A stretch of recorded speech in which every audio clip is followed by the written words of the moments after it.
അപ്പോൾ welcome back guys. ഇന്ന് Georgian ട്രിപ്പിൻ്റെ day 2 ആണ്.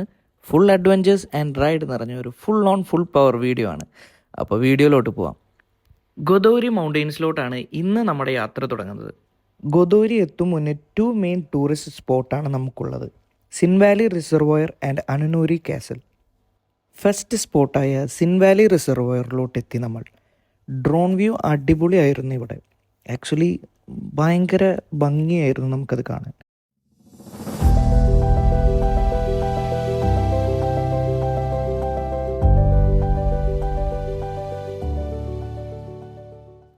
സിൻവാലി റിസർവോയറിൽ നിന്നാണ് ജോർജിയയിലേക്കുള്ള full drinking water and electricity supply ചെയ്യുന്നത്.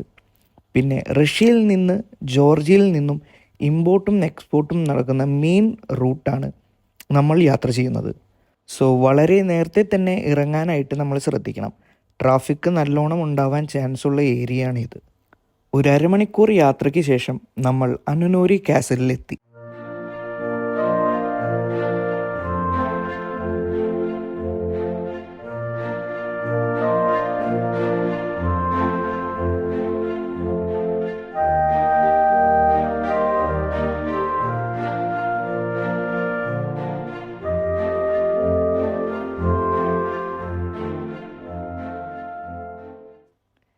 ഇവിടെ നിന്ന് അങ്ങോട്ട് ഫുൾ എക്സൈറ്റ്മെൻറ്റിലായിരുന്നു ഞാൻ. കാരണം എൻ്റെ ലൈഫിൽ ആദ്യമായി മഞ്ഞ് കണ്ടത് ഞാൻ ഈ ട്രിപ്പിലാണ്. ഒരു മെയിൻ സാധനം മേടിക്കാനായിട്ട് നമ്മളെല്ലാവരും പയ്യെ വണ്ടിയൊക്കെ നിർത്തിയിട്ടോ.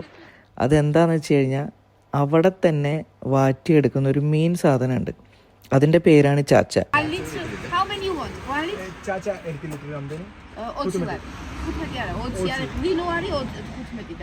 Consumption of alcohol is injurious to health. നിങ്ങൾക്ക് എന്തെങ്കിലും മനസ്സിലായോ ഗൈസ്? എനിക്കും കാര്യമായിട്ടൊന്നും മനസ്സിലായില്ല. അപ്പോൾ നമ്മുടെ ഗൈഡ് നമുക്കത് ട്രാൻസ്ലേറ്റ് ചെയ്ത് തന്നു. അങ്ങനെ ആവശ്യമുള്ളവരൊക്കെ അത് മേടിച്ച് സെറ്റപ്പായിട്ട് നമ്മൾ വീണ്ടും യാത്ര തുടങ്ങി.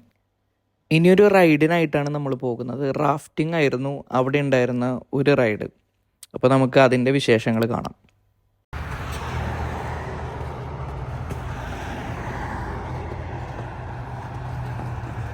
ചുമ്മാ മോളിക്കിട്.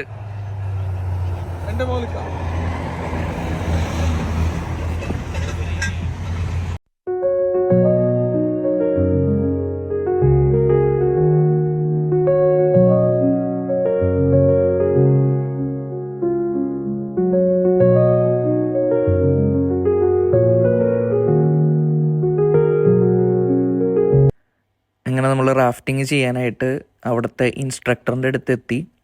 അതിനുശേഷം ആൾ ഫുൾ കാര്യങ്ങൾ എങ്ങനെയാണ് നമ്മൾ ചെയ്യേണ്ടതെന്നുള്ള ഫുൾ എക്സ്പ്ലനേഷൻ അവിടെ നിന്ന് നമുക്ക് തന്നു. First of all, we will check with my instructor if it's possible to go 6 person together and if it will. Actually 6 പീപ്പിളായിട്ട് നമ്മൾ പോവാന്നാണ് ഞാൻ വിചാരിച്ചത്. അപ്പോൾ അവർ പറഞ്ഞു 4 പേർക്ക് യാത്ര ചെയ്യാൻ പറ്റുള്ളൂ അറ്റ് എ ടൈം. അപ്പോൾ സേഫ്റ്റി മെഷേഴ്സൊക്കെ നോക്കിയിട്ട് വേണം അവർക്ക് ചെയ്യാൻ. അപ്പോൾ 6 പേർക്ക് യാത്ര ചെയ്യാൻ പറ്റില്ല എന്നാണ് ആ ക്ലൈമറ്റ് കണ്ടീഷനിൽ അവർ പറഞ്ഞത്.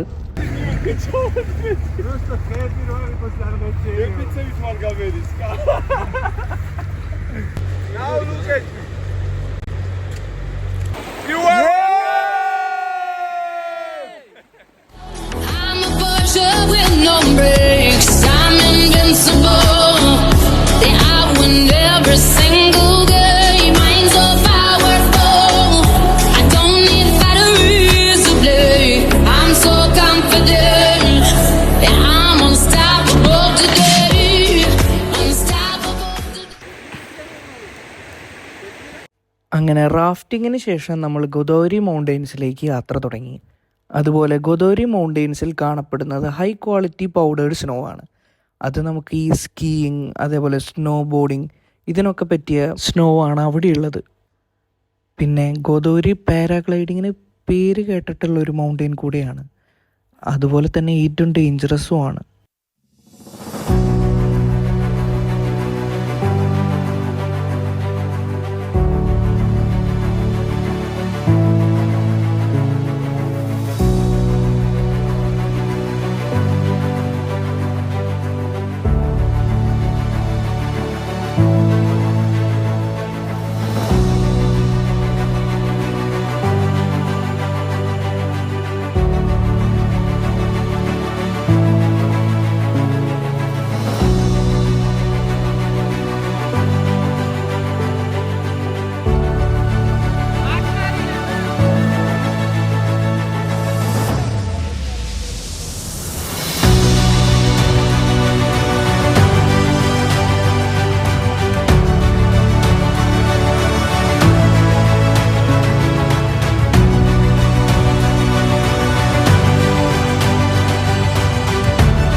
ഇതാണ് ജോർജിയയും റഷ്യയും തമ്മിലുള്ള ഫ്രണ്ട്ഷിപ്പ് മോണുമെൻ്റ് ആയിട്ട് പണിതിട്ടുള്ളത്. നമ്മൾ ഈ വീഡിയോയിൽ കാണുന്നേക്കാളും ഇരട്ടി ഭംഗിയായിരുന്നു അവിടെ നമുക്ക് നേരിട്ട് കാണാൻ. ჩაგიჯდება ბრატ მიზე უკვე გასწორებულიდან გაიგო. დავიდა.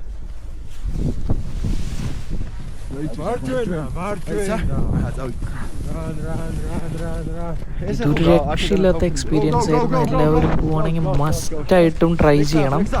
ഇതെന്ന് പറയുന്നത് 7000 ഫീറ്റ് മുകളിലാണ് സീ ലെവലിനേക്കാളും ഈ മൗണ്ടെയിൻ വരുന്നത്.